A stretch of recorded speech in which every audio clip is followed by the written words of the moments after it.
A few days ago, I was reminded of a quotation by Honen. It was actually a quotation by Kodo Sawaki, who was the 20th century Zen teacher we talked about just a few weeks ago. But within it, he's talking about something that Honen said, and I'll explain about Honen in a moment, but first I'll read you the quotation. Honen said, "When you follow the Buddha's way, don't do it to impress others. Don't make it a business. Practice Buddhism like a thief. Not even your spouse or children should know about it." And then Kodo Sawaki, he makes a comment. He says, Zazen doesn't spread among people. That's really interesting. Don't try to impress with just sitting. You'd better do Zazen with discretion, like it's totally prohibited. This is really good. I want to talk about this from maybe 5 different angles, so forgive me if this becomes chaotic, but first I want to explain a little bit about who we're talking about. Honen is not a Zen teacher. Honen was a Pure Land teacher. He was the founder of the sect called Jodo Shu. Out of Jodo Shu, later from his disciple Shinran, came Jodo Shinshu, which is the largest sect in Japan, the largest Buddhist sect, both Pure Land. So Honen, and Honen was born just before Dogen. He was born about 70 years prior. So he died in 1212, when Dogen would have been 12 years old. They're not quite contemporaries, but they're part of the same kind of moment in Japanese history. A little bit chaotic, a lot of people vying for power in different ways, and that included religious groups trying to curry favor with different powerful entities and position themselves correctly, and that's relevant to both of their stories. Other parallels. Honen ordained young in the Tendai sect. Dogen was the same. And he practiced at Mount Hiei, which is where Dogen trained. Now you may remember the story of Dogen is that Dogen was training and he was struck by what he saw as a paradox. He was being taught in this idea that beings are already originally enlightened. And so he started asking his teachers, well, if that's the case, then why do we have to do anything? Why do we meditate? Why do we bow? Why do we offer incense? What is this? There's no point. And that led him out of Mount Hiei. It led him out of the Tendai sect and eventually led him to China, where he wandered around asking people the same question, trying to get to an answer, trying to make sense of it. So 50, 60 years prior to that, you have this character Honen, training at Mount Hiei, learning this very broad kind of Buddhism that was taught at within Tendai. Tendai was very similar to Chinese Buddhism in the sense that it had a kind of academic side, and it had a practice side, it had a ritual side. It was trying to do a lot of things at once. And Honen's question wasn't about the original enlightenment. Honen's question was, what about this practice is saving all beings?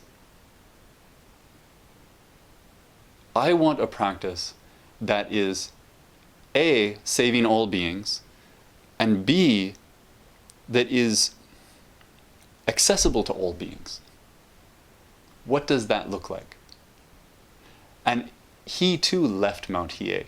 He too wandered around trying to find an answer, and eventually he came back, studied some more, and came across this. A sutra called, it was a commentary on a sutra. It was called Commentaries on, and I'm going to butcher this, the Amitayurdhyana Sutra. This was by a Chinese Pure Land teacher named Shan Dao from 400, 500 years before. This is what he wrote. Only repeat the name of Amitabha Amitabha is the Buddha of the Pure Land. Only repeat the name of Amitabha with all your heart. Whether walking or standing, sitting or lying, never cease the practice of it, even for a moment. This is the very work which unfailingly issues in salvation, for it is in accordance with the original vow of that Buddha. So just a couple things to unpack here. One, as I said, Amitabha is the Buddha of the Pure Land. And when he says walking, standing, sitting, or lying down, we've heard this before. This is Buddhist poetic code for all the time, no matter what you're doing. And this practice that he's describing is what in Japan is called Nembutsu. It's saying Namu Amida Butsu, Namu Amida Butsu, Namu Amida Butsu, not necessarily out loud, but in your mind. Namu being homage to or in praise of Amida Buddha, Amitabha Buddha. This is the central practice of Pure Land Buddhism. To be saying this all the time. It's a mantra. And to be imbuing that with this faith. What Honen took from this was that there was a version of this practice that was just this one thing. It was just the Nembutsu and nothing else.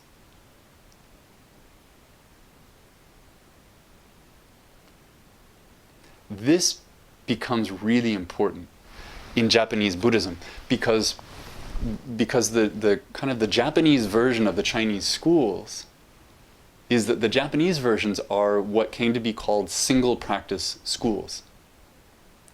So the Japanese version of Pure Land Buddhism involves doing this one practice, bringing this one practice into everything, infusing every moment of your life with this one act of faith of saying homage to Amitabha Buddha.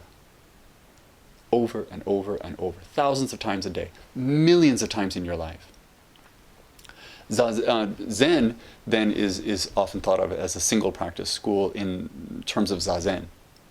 This emphasis that says you could get rid of all the rest of it and just keep this one thing, this one critical thing. The idea being,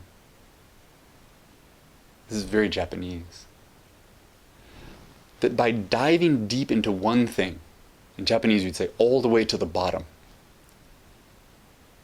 you reveal the truth of the whole thing so that you don't have to study the breadth.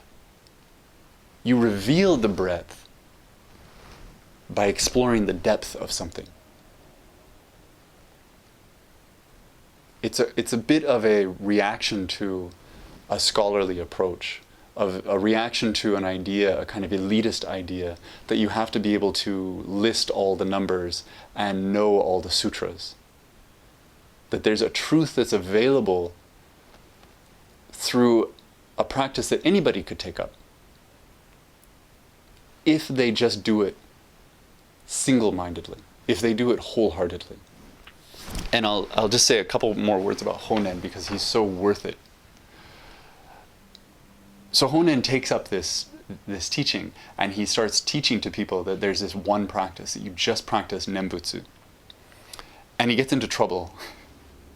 And all these charges are filed against him by the state, brought in by other schools. And the two principal charges, and they're really interesting. The one, because this is the beginning of this movement in Japan, is the charge of teaching a single practice, which is seen as a rejection of the usefulness of other Buddhist practices, and therefore is a kind of heresy. And then the second charge, this is the one that really matters, is that Honen, by offering a practice that anyone could do, placed the most lowly lay person on equal footing with monks.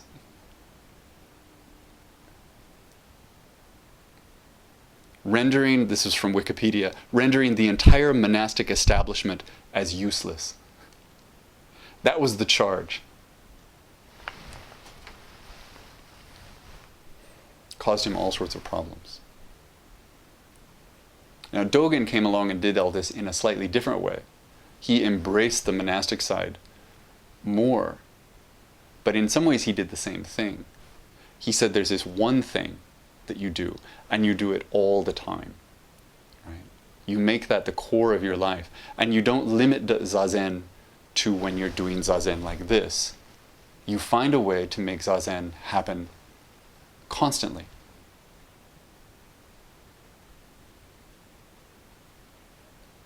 So I want to go back to this original quotation. Honen says, "When you follow the Buddha's way, don't do it to impress others. Don't make it a business. Practice Buddhism like a thief. Not even your spouse or children should know about it." So there are a couple things happening here. One, he's speaking to that moment where what he was teaching was not considered safe. But he's also teaching an intention, a way of holding this practice in which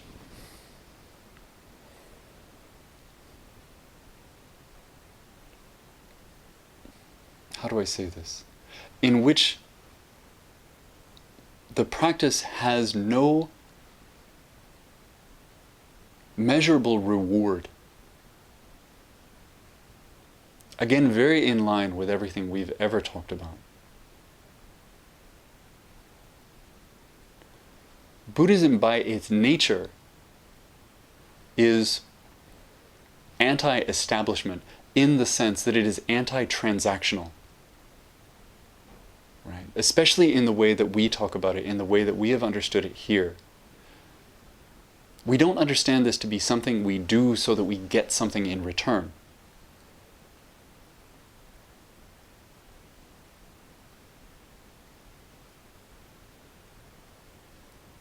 What does that mean if we take it all the way? Honen is speaking not just to what it looks like for other people who might see you and say, "Ooh, you're Buddhist, that's really cool. You're so deep."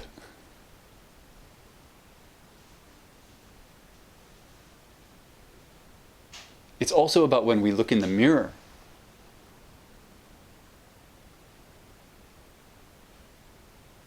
What are we feeding ourselves? What transaction are we involved in? Where if I sit today, I then give myself points.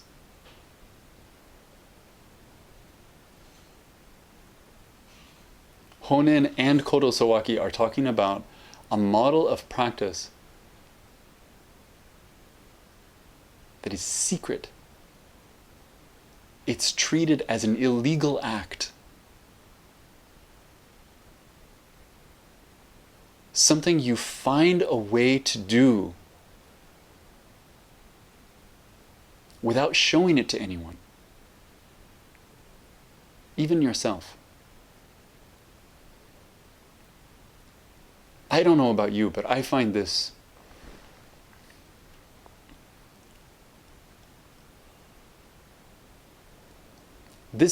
pushes me in all the right ways. What is that energy? What does it feel like to take up this practice as if it is not only absolutely critical, but hidden?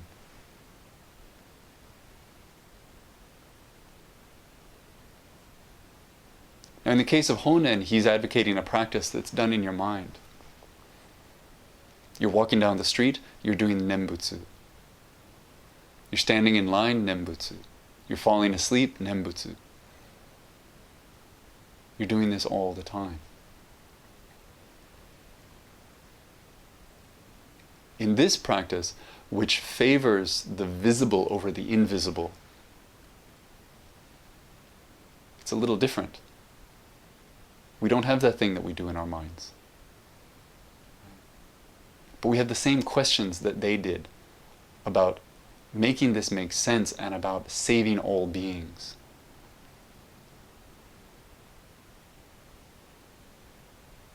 When you're standing in line at the bank and you stand up a little bit straighter,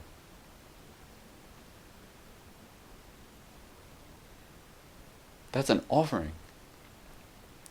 Not because it's what all beings need, not because it's what saves others, but because in that moment, in that particular circumstance, maybe that's the only thing you can do. Maybe that's the only thing you can offer. So you offer it.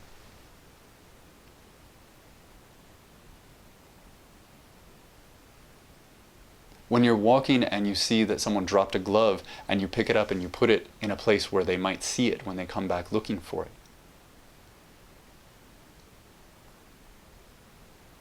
When you're in the woods and you pick up a small rock and you put it on top of another rock and it's an altar that only you know about. When you bow. When you pause and you take a breath. All of these expressions of the body, these are all practicing like a thief.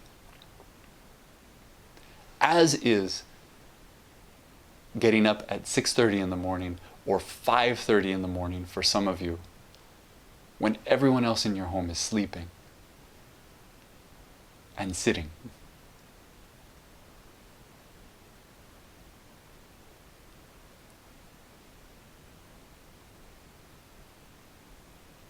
It's sweeping the floor.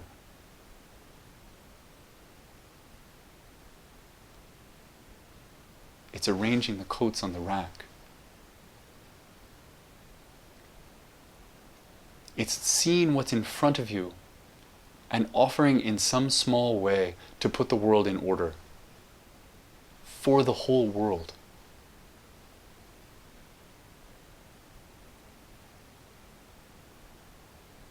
This is what it looks like to be diving all the way to the bottom. No announcement, no fanfare, no recognition.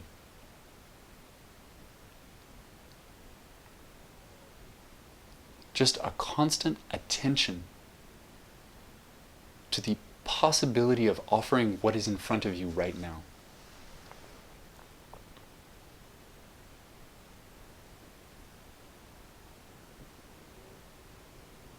I just wanted to share that. To practice like a thief. To sneak it in.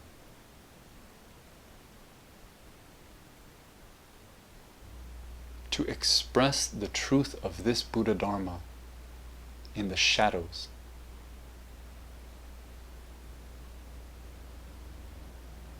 This is a beautiful thing to explore. But I'll stop there.